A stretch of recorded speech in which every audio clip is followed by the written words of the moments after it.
In a world where it seems totally normal to listen to a podcast about the Toronto Argonauts, it's the X's and Argos podcast. Welcome to the X's and Argos podcast, brought to you by Funny Bone Broth. My name is Ben Grant, joined as always by JB. We've got our second bye week of the young season, and there's quite a bit to cover as the team prepares to head out to Halifax to take on the Saskatchewan Roughriders. There's a bunch of stories that are coming up and have come up. We're going to address them all today. Chris Edwards' suspension was reduced. What does that mean for the Argos defense? We're going to talk about the Khari Jones, Barron Miles dismissals in Montreal. First on their own, on the surface, sort of as a CFL move, but then also how that impacts Toronto and what changes might be on the horizon in Toronto in terms of coaching staff and players. We've got our power rankings to update, and there have been some pretty big changes because neither of us were too high on BC coming in, and obviously that's going to change. Plus, we've got our fantasy advice. Tough week for fantasy with only 3 games, and we'll finish it off with our CFL picks, looking to rebound after a rough week last week. All that and more coming up on this episode of the X's and Argos podcast. Let's get into it with Chris Edwards. So this is a pretty huge development, JB. We went from a 6-game suspension to a 3-game suspension. First of all, let's just talk about the move itself. Is this the correct move for the CFL to cut Chris Edwards' suspension in half? I think so. It was a potentially much uglier incident than it turned out to be, in my opinion. I think it wasn't as significant an issue, speaking as a Toronto fan, but I think that it was an unfortunate interaction and an unfortunate breakdown in security, and 3 games is a hefty suspension, so I think 3 was reasonable. I thought 6 was way too much. Yeah, I agree with that. And I think, like you said too, once people started looking into it, like this was in the heat of the moment, the league lashed out and were pretty harsh, with everybody involved on the wrong end of this. But it did come down to it really being a security issue. And yes, I think Chris Edwards did need to be suspended. I think that is without question. You can't have players taking matters into their own hands like that, regardless of the security situation. But I think 3 games is sufficient, and he's now going to rejoin the team. And so I guess the next thing is, how excited are you about having? I know the Sandbacker is sort of an extension of the secondary, but on paper, your 3 linebackers right now: Enoch Mwamba, McManus, who's been playing lights out, and Chris Edwards, who was probably the best Argos defensive player for most of the season last year. If we get first half Chris Edwards, I think this could be an absolute game changer for the defense. I think you can bring in much more action out of the linebacker position in terms of blitzing.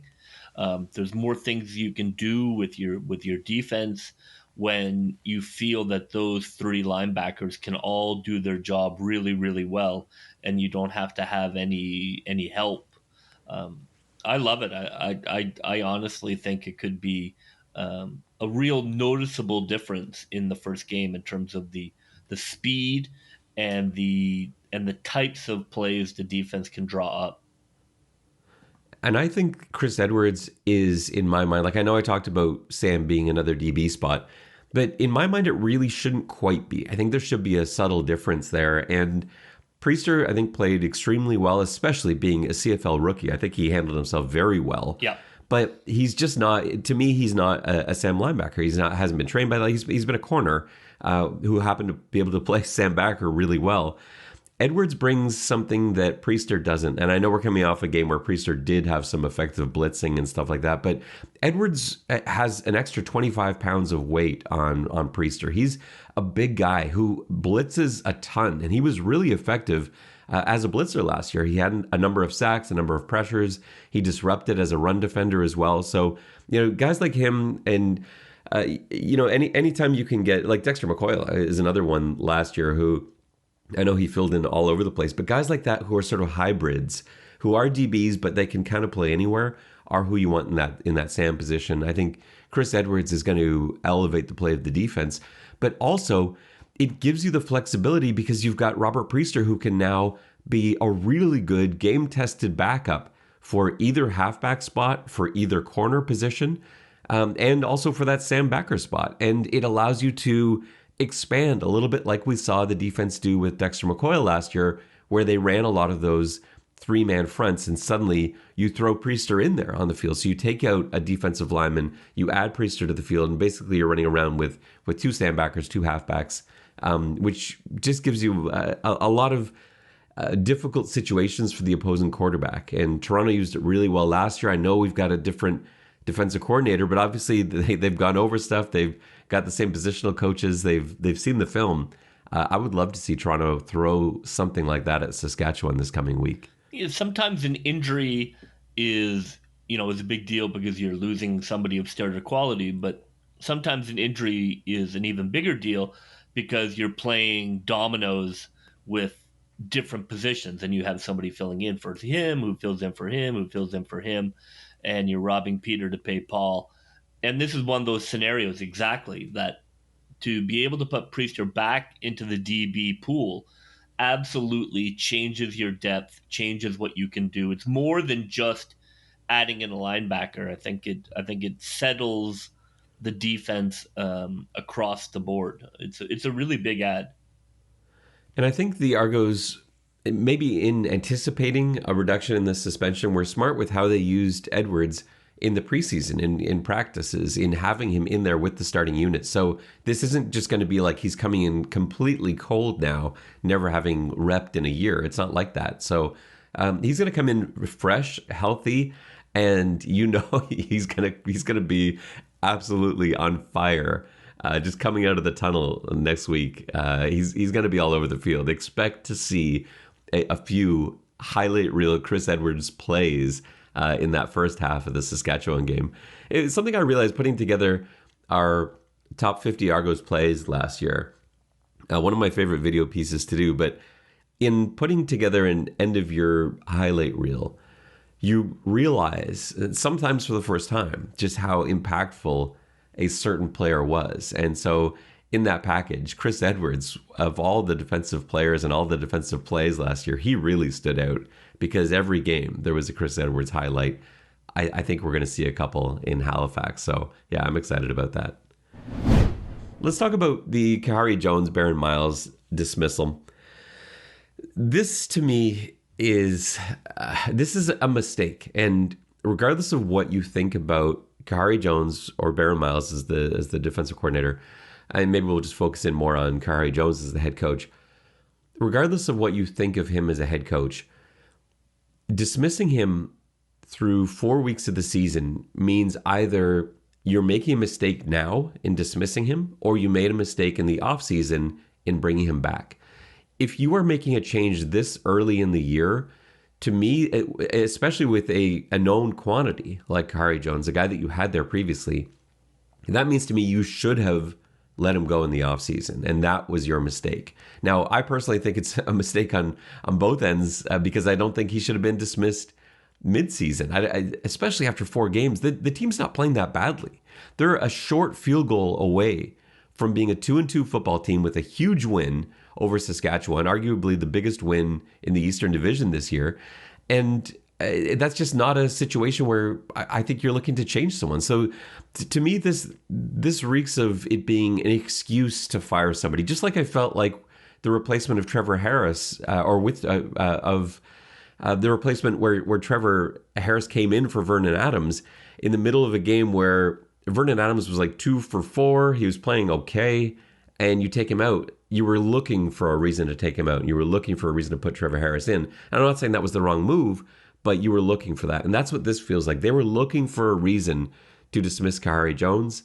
And so now Machocha comes in. He's going to take things over. It's going to be a Calvillo-heavy offense. I don't know what they're going to do quite on the defensive side of the ball, but yeah, I hate everything about this switch.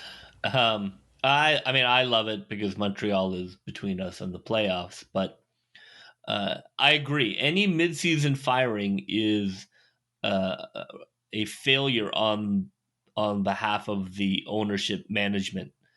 if you allow a coach to enter a season on such a fragile position, that's just terrible management. You have to make a decision. Just as you say, you decide that this is not the coach for us. The moment you decide that, then that's management, right? You turn the page and go. But to roll the dice and see if maybe he can be, that feels like an economic decision, not a football decision. Because if you feel from a football point of view he's not the right coach for you, then that's it. There is no further play needed. If you feel like you don't want to pay two coaches, well, that's a different conversation. So I feel bad for him. I'd love to see the Argos pick him up for the staff. I think he has a lot to add. I don't know how that would go over, but it would be hilarious if we could add our number one rival. That's right, Hamilton, our number one rival, former coach.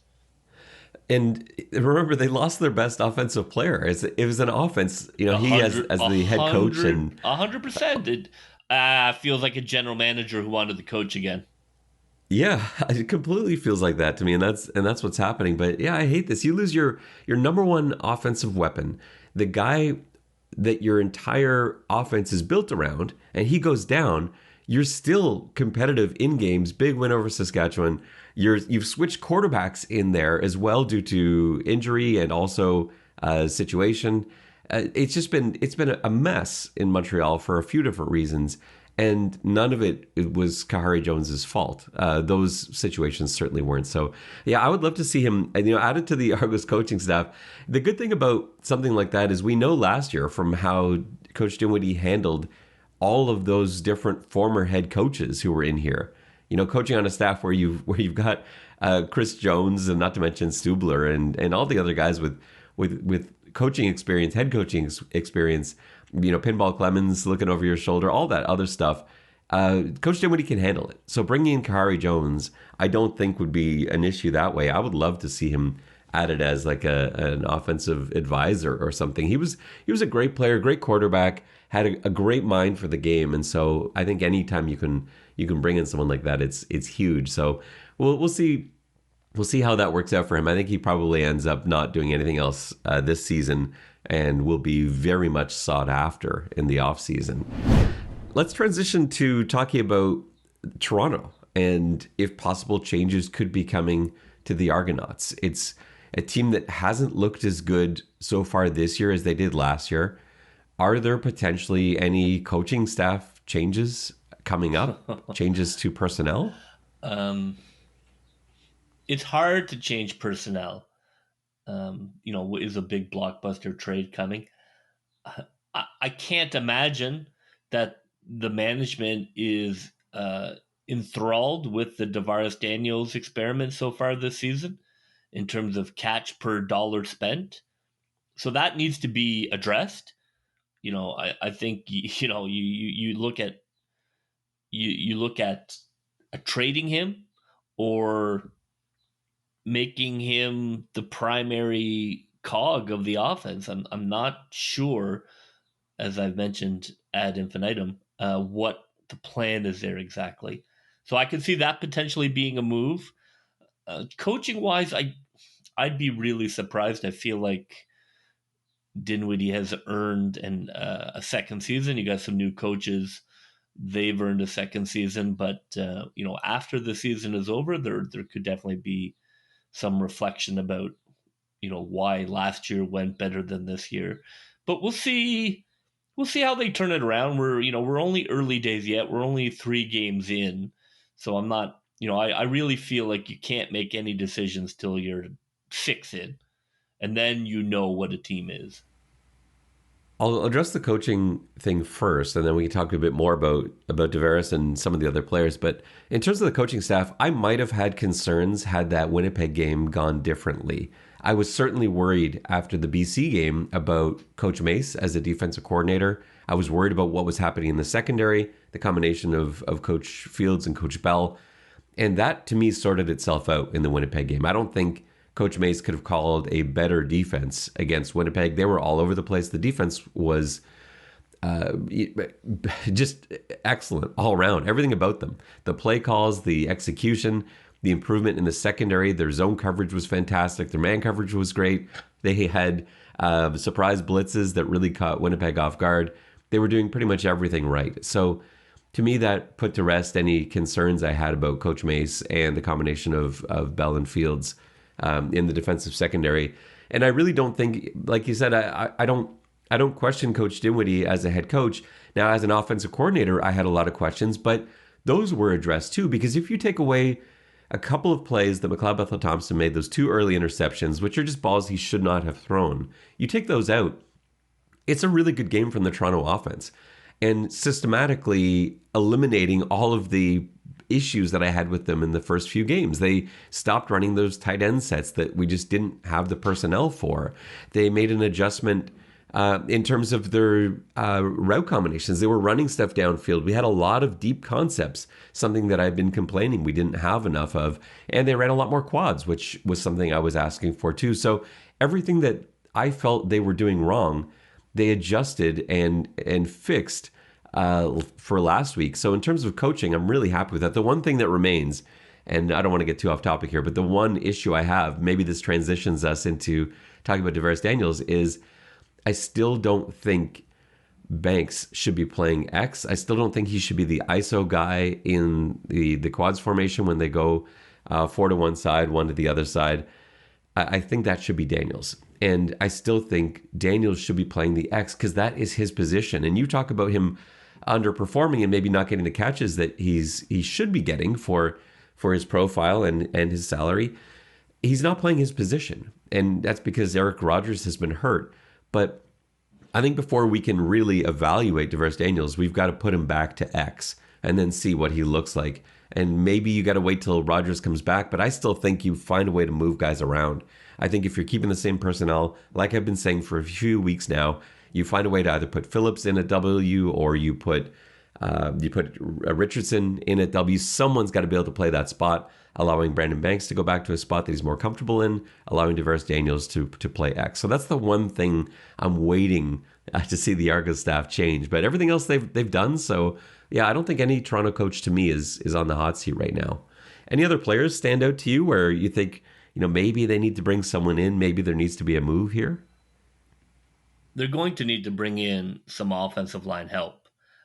Everyone is looking for it. It's not easy to do, but will an Eastern team trade with them? It'll be hard to trade with the team from the West, but they're going to need an offensive lineman in the mix. They're not going to be, they're not going to be able to make it through the year. Hopefully Allen can keep going, but they're going to need an actual offensive lineman. Like I would suggest a starting offensive lineman. So that's going to be a real player. They have to trade for it, but that would be my move. I think you have to. I don't think you can, you can't paddle to shore with a hole that size in your boat. Yeah, I agree with that. And we know Allen he toughed it out. I'm still amazed he played last week, and I give him so much credit for getting out there. He clearly wasn't 100%. We saw him go down again late in the game, and the bye week couldn't have come at a better time for him. But this could be something that lingers. We're really early in the season, and the wear and tear on knees for offensive linemen. I don't think. Unfortunately, I just don't see Allen making it through the entire year without having a setback or something. And then on the other side, we haven't seen amazing play from Tate, but he's been okay. He's filled in better than I thought he was going to, certainly. And we don't know what's going on with Isaiah Cage still. Like, how do you handle the Isaiah Cage situation? I know you're far more educated than me in terms of concussions and protocol and recovery and everything else. He's clearly having trouble getting back on the field. He had one practice where he went full, and then that's the last time we saw him suit up. What do you do? What's the timeline like? The old expression is, if you've seen one concussion, you've seen one concussion. So every individual is absolutely going to have a different timeline. If he is still feeling symptoms, that verging into long-term concussion area, which is a big deal, which means you really need to shut down for a month minimum. If you still after 2 weeks are feeling concussion symptoms, that's a real issue for you to tackle. That's important to be dealt with. Now, there are times, I'm not saying it's in this case, I know that there have been cases, Sidney Crosby being probably the most famous one, where he found out that his concussion was in fact a deep tissue bruise, and there was a specialist in Montreal who identified that for him. But if it is a straight concussion symptom, yeah, I would suggest he's probably out for a month minimum, if not longer, in terms of his own health. So that just adds to the need to bring in. I'm looking for them to bring in a starter. I know that will be hard to get, but whether you offer a first or a first and a player to, I mean, would Hamilton make a trade with us? Maybe, if we made it rich enough for them. But that's what I would offer. But I'm sure they're also looking at, is this team championship caliber? I would bet that the result against Saskatchewan would speak a lot to that. If we're able to beat Saskatchewan, maybe they come closer to pulling that trigger. If Saskatchewan takes us to the shed, then it's going to be what it's going to be, and they probably don't pull the trigger on that trade. It's time for our updated power rankings. JB, our preseason power rankings, for the most part, were okay based on, how I see it lining up right now. But we really missed on BC. I had them near the bottom. I think you may have had them dead last. Well, I mean, I didn't know that. I didn't know Burt Lancaster was going to play for the Lions. Yeah, well, it's caught a lot of people off guard. We weren't the only ones, but man, BC obviously is going to be somewhere near the top of our power rankings. But why don't we go through it? We'll alternate again, going through from top to bottom with a little line of justification for each. So starting at number 9, JB, who is number 9 on your power rankings? Who, to you, is the worst team in the CFL right now? I will add this one caveat to the whole power rankings before we jump into it. It is a really weird schedule that none of the Western teams, the top Western teams, have played each other. And Toronto has not played Hamilton yet. So, even though we're 4 games in, the schedule makers are not helping the power rankers. So I will just say that. So number 9, I'm going to look. Do I believe this with all of my fiber? Maybe. I won't say, but I am going to make number 9 in your program, number 1 in your heart, your Tiger Cats of Hamilton. They are 0-4. I don't want to hear any complaining. You are the worst team in the league. I love that. I didn't go that route, but I love that you're able to justify Hamilton as the worst team in the league, and I think it's absolutely justified. I'm not going that way. They lost to Edmonton. I don't know want to hear they it. did. They are the worst home. team in the league, period.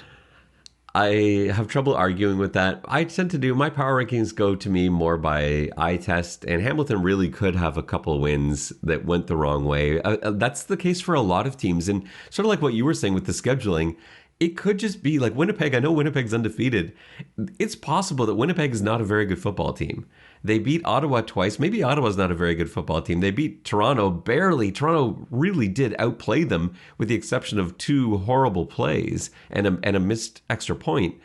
And that may be something that's going to start sorting itself out this week when Winnipeg goes into BC. Maybe we'll get a better sense of, well, okay, now we see where everyone stands, because we don't really have a good evaluation of who Ottawa is. We don't really know who Winnipeg is. We're going to find out a lot of those answers this week, but even still, I think we'll be asking some questions going forward. So for me, Hamilton looked better than their record showed. I would love to put them on the bottom of my power rankings, but for me, it's Ottawa. And I'm kind of surprised at that, because I wasn't one of the people that had them winning the division or even making the playoffs. I had them I think I had them 8th in my power rankings to start out.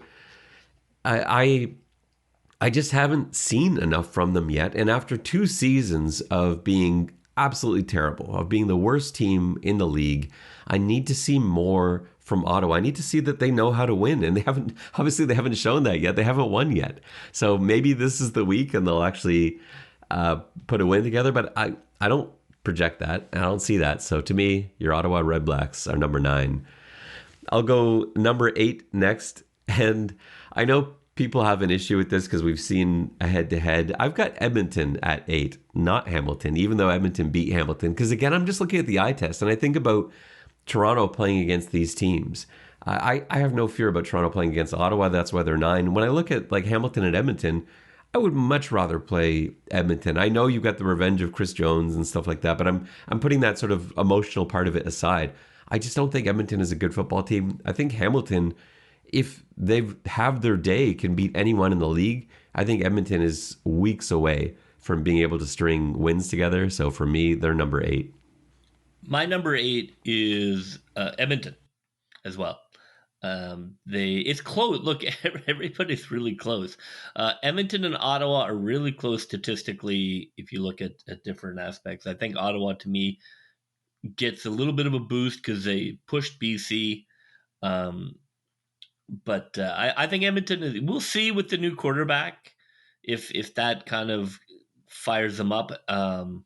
Hamilton is they're just a team that's, in the midst of a terrible run, and everything that could go wrong is going wrong. I think Edmonton is improving, as you would expect under Coach Jones, as I expected. But right now, at Game 4, I would take Ottawa just slightly over Edmonton. I think that Ottawa has, it calmed itself at quarterback with Mazzoli. They run the ball well. I think Ottawa won't be ahead of Edmonton when it's all said and done. How's that for a hedge? But right now, I've got Edmonton 8. Where are you going for number 7? I guess that's got to be Ottawa, right? Yeah, I have Ottawa right there. There's not much to separate these two. Obviously, Edmonton got off to a terrible start, so that hurts their statistics. Ottawa drew Winnipeg twice. We're competitive with Winnipeg. They win the competitive medal, and that's enough for me to get them to 7. But I feel like they might be approaching their ceiling. And we've got the same bottom 3. Hamilton is 7 for me. I just think they've looked better than both Edmonton and Ottawa, aside from the catastrophic moments. Those just weird turnovers. Like you're looking at in 2 Hamilton losses, you're looking at a quarterback sneak that Dane Evans, that probably I still think that should have been blown dead. I don't think that should have been a fumble return for a touchdown. So that causes 1 Hamilton loss. And then just the weirdest play last week, Hamilton basically in their 4-minute mode trying to kill time, and Dane Evans has the ball beautifully punched out on an option play. I know they're fumbles, they're plays, but it's sort of like the Argos where, a couple things go differently, and this is a very different season for the Ticats.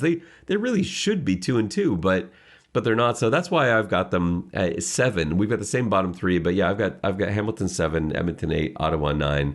Let's move into the next tier that we've got, and I think we're probably going to see some subtle differences between you and I here too.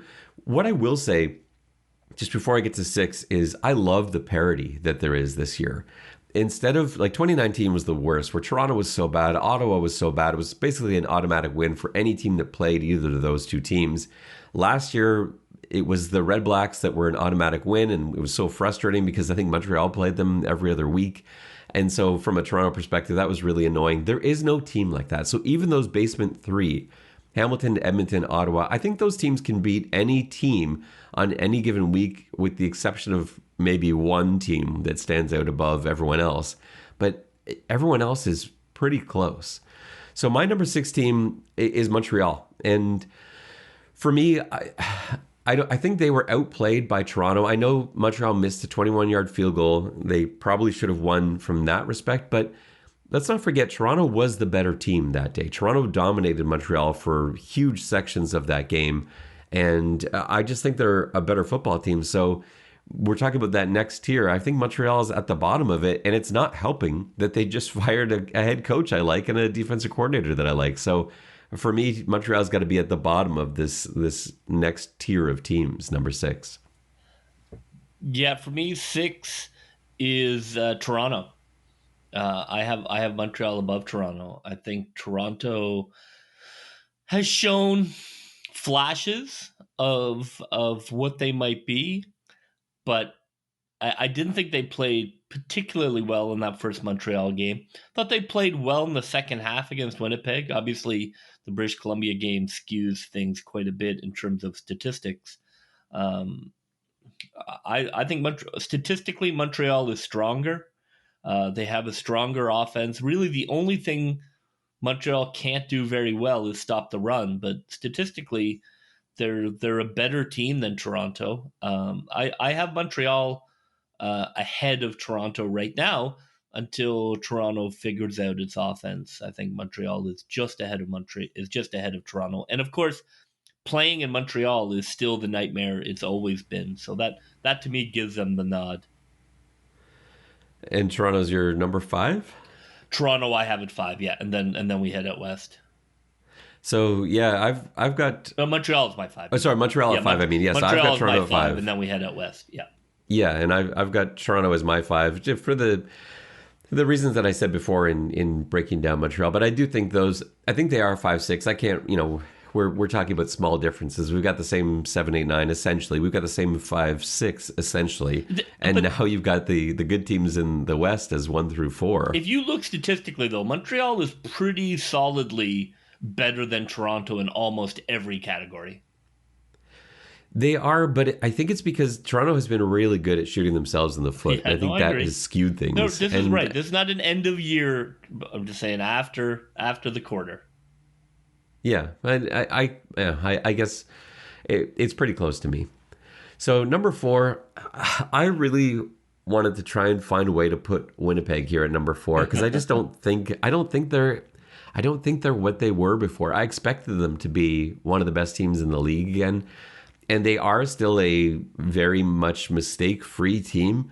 But just after watching them play Toronto and seeing what happened in that second half, I'm not at all sold on Winnipeg. That said, I'm really not sold enough on Calgary either. And just kind of watching a bit more tape this past week, I think Winnipeg is slightly better because they're less mistake prone than Calgary is. So Calgary is going to be my number 4 team.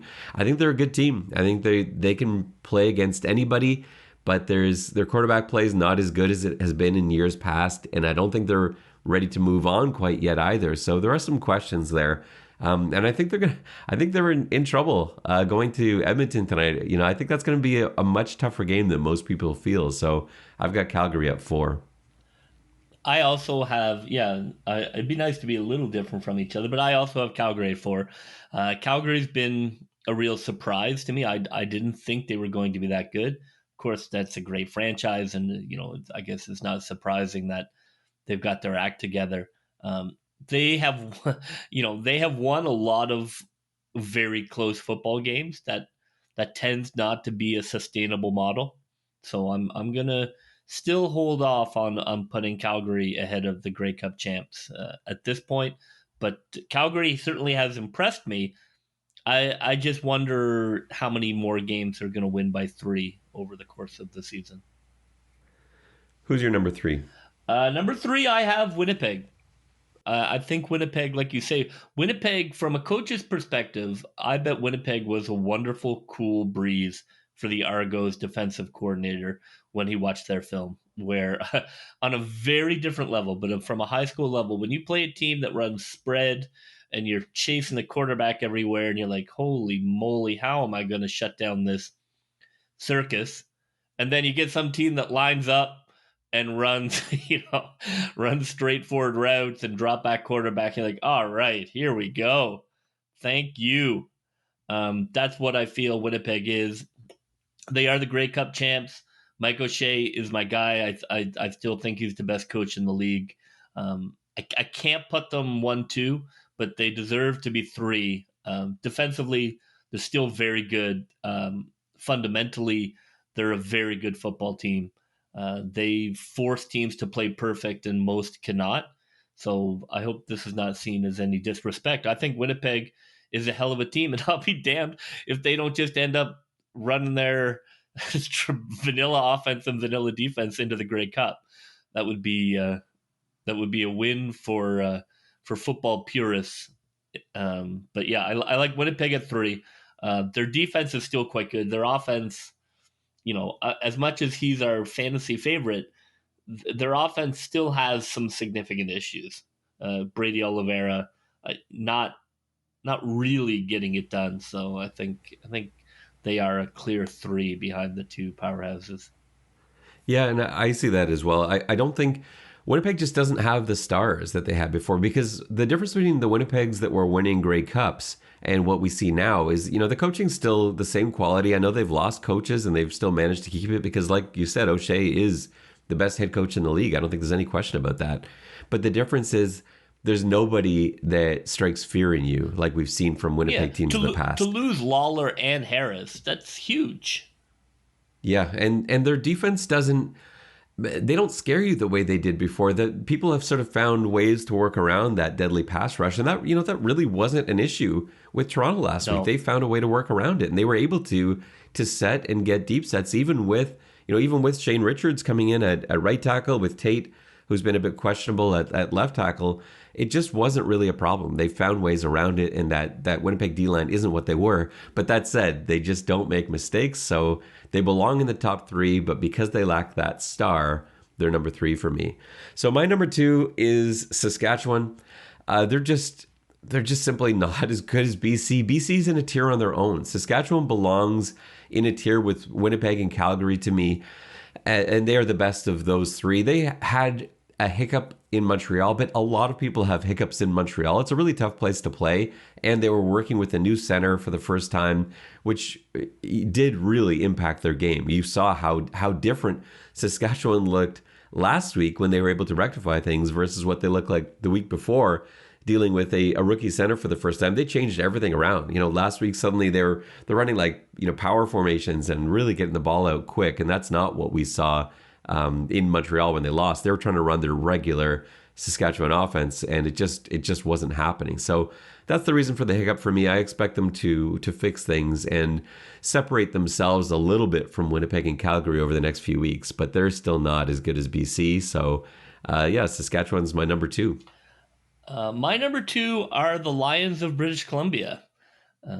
They have looked very good, but in a big capital letters, they beat really not much. They've beaten Edmonton, they've beaten Toronto, and they barely beat Ottawa. They have not played the meat of the West yet.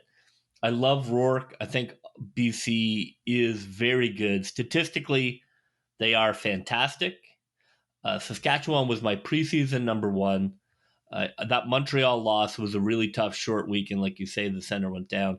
Saskatchewan, to me, is still the number 1 team in the league. So British Columbia, I have it too. I think I'd love to look. This Winnipeg game is going to be huge to get a sense. I think they could very well blow the doors off Winnipeg, but I want to see that first. I obviously, as a Toronto fan, respect British Columbia's firepower, but it's early yet, and I think that teams will start getting film, and they're getting into the meat of their schedule. I have BC number 2 just because I don't think the drop from who I thought Saskatchewan was before the season is very much at all. They look exactly like I thought they would. They look like a hell of a football team.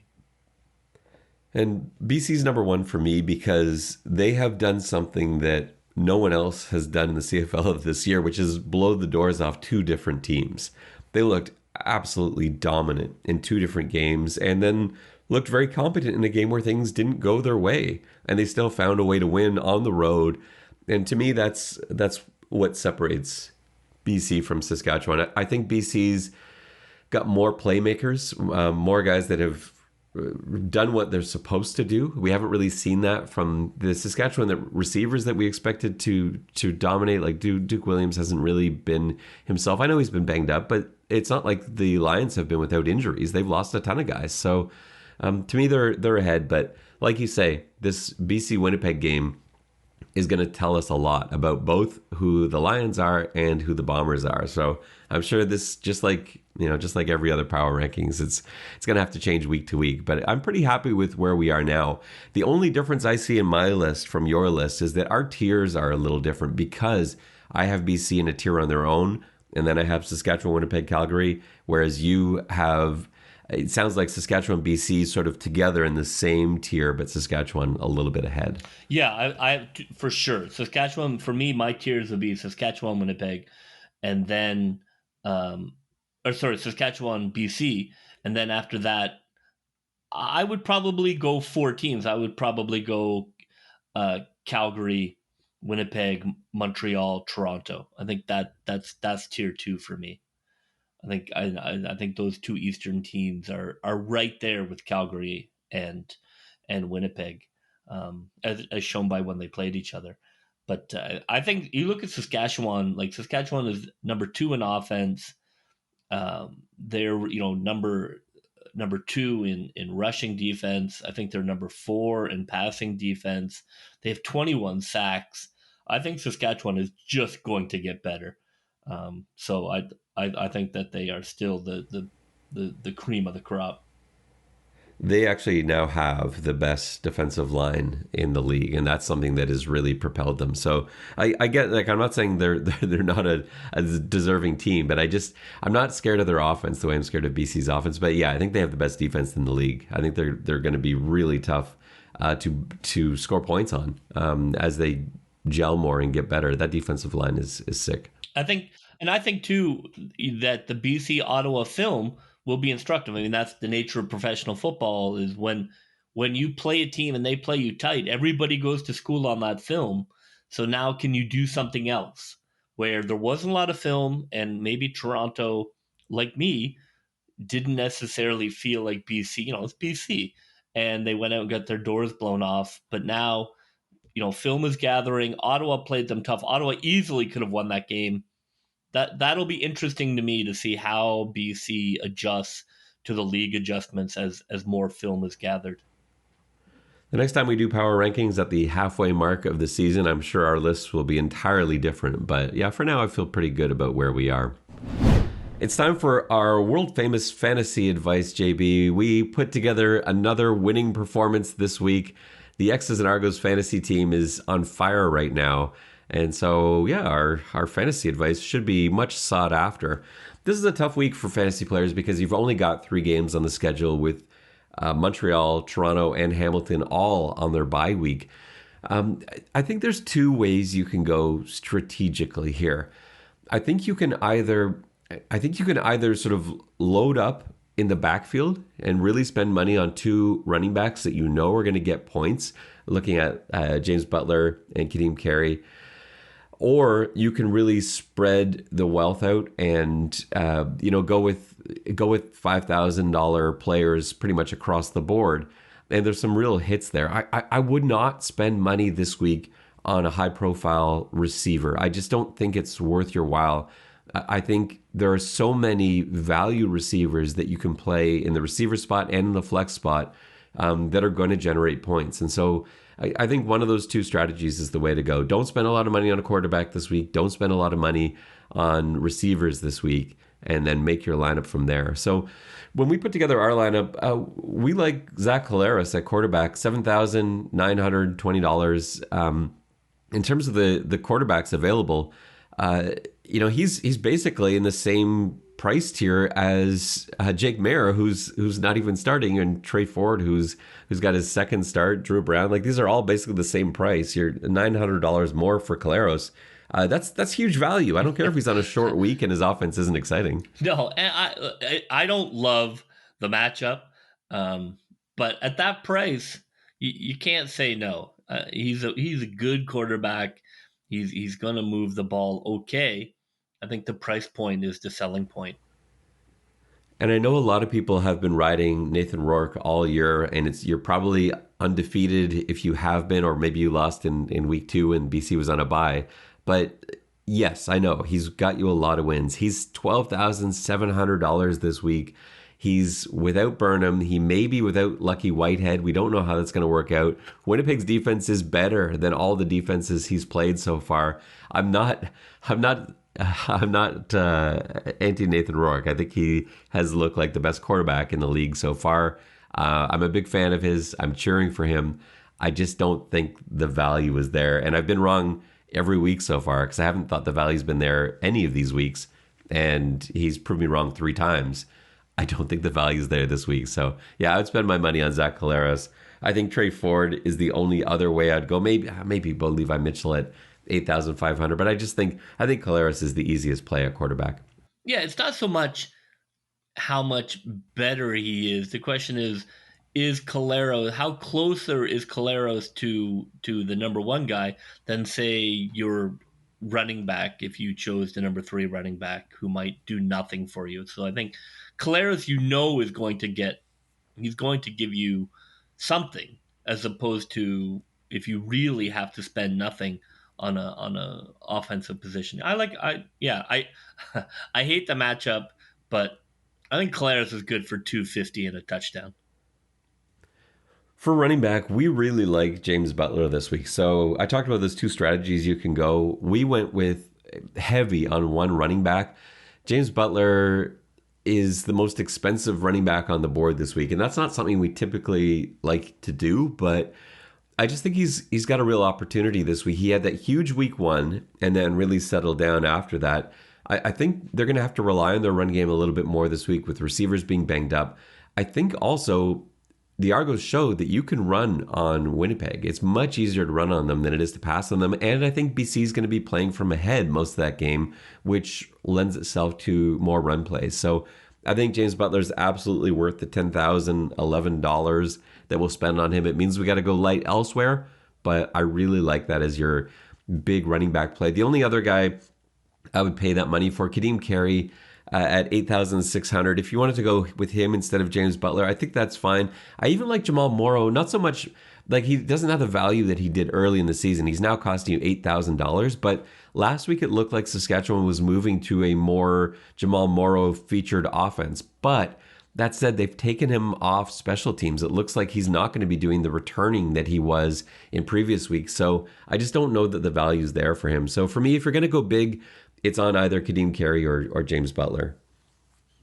For our other running back, we went super value here. Sherman Beatty, who at 3,500 for a starting running back. This is sort of the Brady Oliveira strategy, who we still liked, and we tried to find a way to squeeze him into our lineup, but we just couldn't quite do it. I still think Oliveira is a great value. If your formula works out where you can spend that $4,600 on Oliveira, $4,900 he is this week, then for sure, do it. I still think he's great value. But yeah, Sherman Beatty for a starting running back, especially because I think you're going to see more running from Trey Ford this week. And I think that's going to give Beatty opportunities because he's going to be the benefactor to defenses overcompensating for Ford's speed. So yeah, that's a nice value play. You're going to get positive points from him. And at 3,500, that's a big win. Receivers are exciting. There's so many different directions you can go. And we spent quite a bit of time talking about which receivers we like. We really like the BC guys. I know at one point we were looking at trying to get both Hatcher and Katoy into our lineup, and we couldn't quite make it work, both around the $5,000 mark. We went with Keon Hatcher, 5,206. That's still really good value, no? Yeah, fantastic value. I'm really surprised.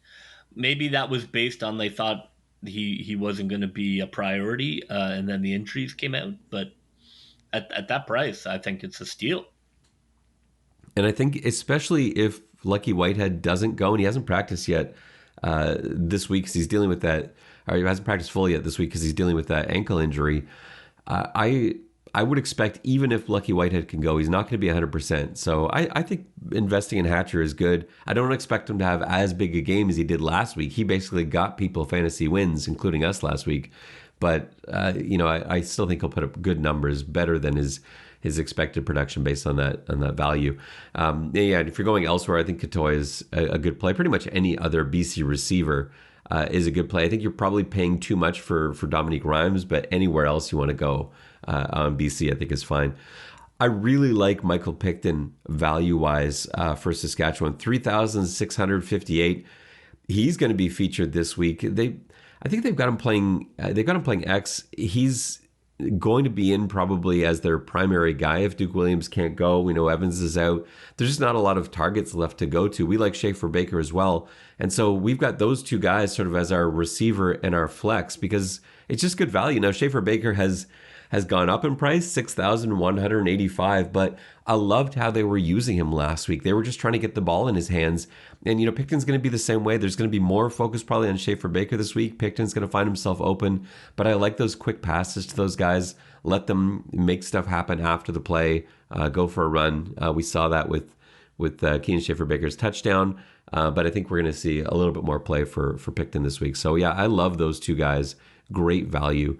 Now, you had brought up the idea of, and we wrestled with this for a little bit, Jalen Philpott at 2,500, we looked very closely at. He's a really interesting flex option. He plays tonight at Edmonton. I wouldn't be surprised to see him get in the end zone. And so if you really need to save money somewhere, you need that extra $1,000 somewhere else, and you don't want Picton, then maybe that's your way to go with Jalen Philpott. Defense. Talk to me about defense this week, JB. There are fewer options than usual. We went with Calgary at the minimum price of $3,200. There's only 3 teams at that value. That's Ottawa, which we weren't going to do, Edmonton, which we weren't going to do, and Calgary. That just made sense to me. But is there any sense in spending $4,000 on going with BC or Winnipeg's defense? No, I think it's, well, if anything, I would spend it on BC, but I don't want to bet against Winnipeg. I think the Calgary play is fine, even though that game, you'll see in my picks, I think that game is much more of a toss-up than people might immediately think. But I don't think the matchup with BC is worth spending that much. For BC Winnipeg, I need a clear dominant situation for me to spend that much money. And I think Calgary is going to benefit from sacks and interceptions. I think they are going to get points off turnovers and have the potential to score as a defense far more than any of those other teams. Yep. So I think they're a really nice play at 3,200. Let's get to our picks. We had a pretty rough week last week, although 2 of those games could have gone either way. But yeah, we had our first losing week, both of us going 1-3. I agree. I mean, look. Your record is your record, as they say, but it was a tough Toronto loss. Yeah, it was a tough Hamilton loss. Hamilton's loss too. I still can't believe Edmonton beat Hamilton. God. I loved it. Like that was great, but I still can't believe it happened. Yeah. All right, where are we going this week? JB? We got Calgary at Edmonton. I'll go first, as I am the leader. Just barely. I'm up 1 win on you for the season. I think Calgary beats Edmonton. I just think they're a better team. I think it's going to be tight. I think Edmonton has a chance, but not enough for me to pick them. Where are you going? I agree. I hate to just pick. I went back and forth on this. I'm going to trust my power rankings. Edmonton 8 and Calgary at 4. They're in Edmonton. Edmonton is going to be playing much better because there's no better feeling than suddenly trusting your coach and the team buying into Coach Jones and seeing results from their, when you have a team that improves every game, that's like, steroids for a team. I mean, it absolutely dials you in. That's why it's so much easier to improve, because teams that were terrible who suddenly start to get success, they buy in at a rate that you just can't recreate on a team that's just kind of fine and always fine. So I thought Edmonton at home, it wouldn't shock me if they won, but I can't believe the kid is going to be able to get it done in his second game against Calgary. I'm going to go Calgary here, but I'll be angry if Edmonton wins, because I really wanted to pick Edmonton, but I got to trust my power ranking. Going to go with Calgary tight, I think. Ottawa is at Saskatchewan. You're up first for this one. Where are you going? I mean, they're my team, obviously, in terms of who I think is great. I think that they take care of business At home, Ottawa is pesky, but not beat Saskatchewan in Saskatchewan pesky. Yeah, I'm the same. I just can't. You can't pick Ottawa in this game. It's not that they can't win. Like, I think any team can beat any team, pretty much, in the CFL this year. But I just don't think it's a smart pick. And so, yeah, I see Saskatchewan winning that game. And I hope for the Argos' sake that is what happens, because please God, Saskatchewan doesn't lose that game. I don't want angry Saskatchewan. Yeah, no, that's true. You do not want to play Saskatchewan coming off a loss at home to Ottawa. That'd be the worst. No, so I'm pulling for Saskatchewan there. Let's go. And then Winnipeg at BC.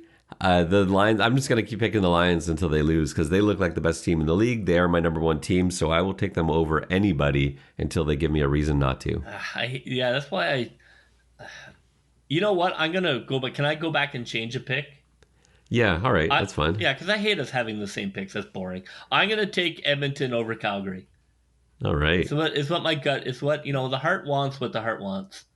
And, all right, I'm writing it down. And Edmonton over Coach Calgary. Jones, you're the guy that I thought would make Edmonton bounce back, and I think they're going to get it done, he said. And because for the last game, I like BC at home. I don't think Winnipeg has the horses to keep up with British Columbia. But, they end up winning every game 23-21. So that wouldn't surprise me either if they went into BC and won 23-21. But I like BC at home to get it done against the automaton onslaught of Winnipeg's fundamental football. The last thing that I want to address just before we sign off, JB, is Edmonton made some waves this week by announcing that they were going to let kids who are 12 and under in free with a paying adult for the rest of the season. I would love to see the Argos do this, but more than that, I would love to see every team in the CFL do this. I said this on Twitter a couple days ago that the golf industry really figured this out years ago when they realized that their demographic was aging and dying and they needed to do something about it. Golf, as expensive a sport as it is really cheap to play if you're a kid. And so they realized if they could get kids into golf for very little money, those are going to eventually turn into full-paying adults at some point. And I think the CFL's got to do something similar here. I love what Edmonton's doing. Let kids in for free, fill up the stadiums, especially if you're a stadium that's having attendance issues, and most stadiums are right now. Let kids in for free. Build a younger audience. Build a younger fan base. I really want to see the Argos jump on this, but I want to see every team that's having attendance issues jump on this. Yeah, I believe we called for that a couple of years ago as one of our suggestions for increasing attendance. Absolutely, bring in families. Make especially in Toronto where things are so expensive, make it even more appealing for a family of 3 or 4. If you go to the Leafs, it's going to cost you $700. If you go to the movies, it's going to cost you $250. You can come to the Argos and it's going to cost you $50. Absolutely, the Argos should institute this yesterday. Now I know, maybe they feel like they're following, whatever. A good idea is a good idea. I think they should take it and run with it. As you say, I think the league should, but I wouldn't wait for that. I would take Edmonton's good idea and don't be so proud as to need to come up with your own idea. Open it up. Let's get another 2,000, 3,000 people in that stands.